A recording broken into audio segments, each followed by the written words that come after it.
திரைக்கவர்ச்சியில் சிக்கிய தமிழ்நாடு. வணக்கம் உறவுகளே, நான் பாண்டியராஜன், வழக்கறிஞர், நாம் தமிழர் கட்சி. ஏதோ திரைக்கவர்ச்சியால் இப்பொழுதுதான் தமிழ்நாடு பாதிக்கப்பட்டது போல் எல்லோரும் சொல்லி வருகிறோம். ஆனால் இது எங்கிருந்து தொடங்கியது தெரியுமா? அண்ணாதுரையிடமிருந்து தொடங்கியது. அண்ணாதுரை திராவிடர் கழகத்தில் இருந்தார். திராவிடர் கழகத்தில் மிகப்பெரிய ஆளுமையாக அப்போது ஈவரா இருந்தார்.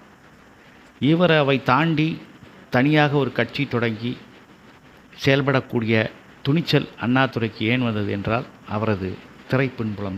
ஆமாம், அவரும் ஒரு சினிமாக்காரர் தான். சில திரைப்படங்களில் கதை வசனங்கள் எழுதியிருக்கிறார், நாடகங்கள் நடித்திருக்கிறார். தனது அரசியலுக்கு திரைக்கவர்ச்சி அவசியம் என்பதை முதலில் உணர்ந்தவர் அண்ணாதுரை தான்.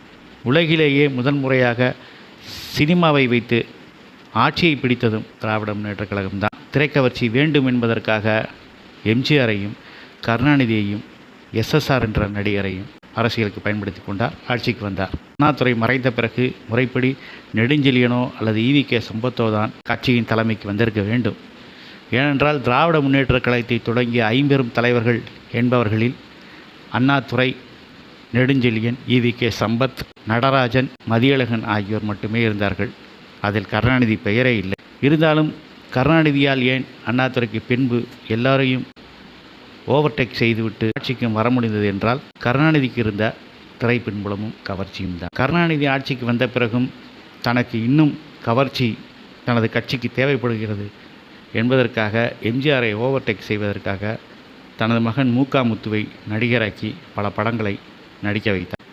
ஸ்டாலினும் கூட சில படங்களில் நடித்திருக்கிறார். கருணாநிதிக்கு பிறகு எம்ஜிஆர் ஆட்சிக்கு வந்தது திரைப்பின்புலத்தால் அறிந்ததுதான்.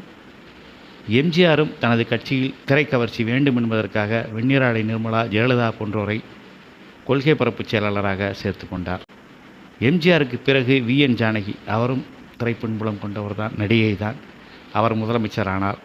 ஆனால் அவரை விட திரைக்கவர்ச்சி அதிகமாக கொண்ட ஜெயலலிதா ஜானகியிடமிருந்து வாய்ப்பை தட்டி பறித்து கொண்டார். எம்ஜிஆர் மறைந்த பிறகு நடிகர் திலகம் சிவாஜி கணேசன் அவர்களும் தமிழக முன்னேற்ற முன்னணி என்ற தனி கட்சி ஒன்றை தொடங்கினார். சில காலம் தமிழ்நாடு காங்கிரஸ் கட்சியின் தலைவராகவும் இருந்தார். எம்ஜிஆர் ஆட்சியில் இருக்கும் பொழுது அவரது அரசியல் வாரிசாக பாக்கியராஜை அறிவித்தார். அதன் பிறகு டி. ராஜேந்தர், பாக்கியராஜ், சரத்குமார் ஆகிய நடிகர்களும் அரசியல் கட்சியை தொடங்கினார்கள்.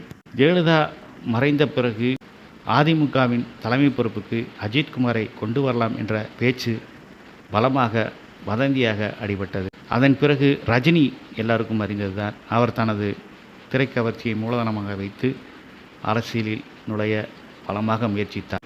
இறுதியாக விஜய் என்று சொல்ல முடியாது. ஏனென்றால் விஷால், ராகவா லாரன்ஸ் போன்றவர்கள் தனி கட்சி தொடங்கும் முடிவில் இருக்கிறார்கள். இது போக நடிகைகள் என்று சொன்னால் குஷ்பு போன்ற நடிகைகள் தமிழ்நாட்டில் அரசியல் கட்சிகளில் செயல்படுகிறார்கள். விஜயகாந்த் எல்லோருக்கும் தெரிந்ததுதான். தனி கட்சி தொடங்கி குறிப்பிட்ட அளவுக்கு முன்னேற்றம் அடைந்தவர் விஜயகாந்த். ஆகவே விஜயின் அரசியல் பிரவேசம் திடீரென்று நடந்துவிடவில்லை. விஜய் ஆட்சிக்கு வராமல் போயிருந்தால் கூட திமுக ஆட்சியும் திரைக்கவர்ச்சியை பின்னணியாக கொண்ட ஆட்சிதான் என்பதை மறுக்க முடியாது. இறந்த பிறகு மீதமிருந்த 3.5 ஆண்டு காலம்தான் எடப்பாடி முதலமைச்சராக இருந்தாரே தவிர எடப்பாடியால் தனியாக ஜெயிச்சு ஆட்சியை பிடிக்க முடியவில்லை. ஏனென்றால் அவருக்கு திரைக்கவர்ச்சி இல்லை. ஆகவே திரைக்கவர்ச்சி என்பது தமிழ்நாட்டின் ஒரு மரபாக மாறிவிட்டது. இந்த திரைக்கவர்ச்சியை உடைத்து அரசியல் செய்வதற்கு உரிய வழிமுறைகளை பற்றி நாம் யோசிக்க வேண்டும். புதிய வழிமுறைகளை நாம் உருவாக்க வேண்டும். நிச்சயமாக நம்மால் முடியும். நம் கொள்கைகளை கொண்டு செல்வோம். நம்முடைய ப்ராடக்டை, அதாவது நம்மளுடைய கொள்கைகளை மட்டும் மக்களிடம் விற்போம்.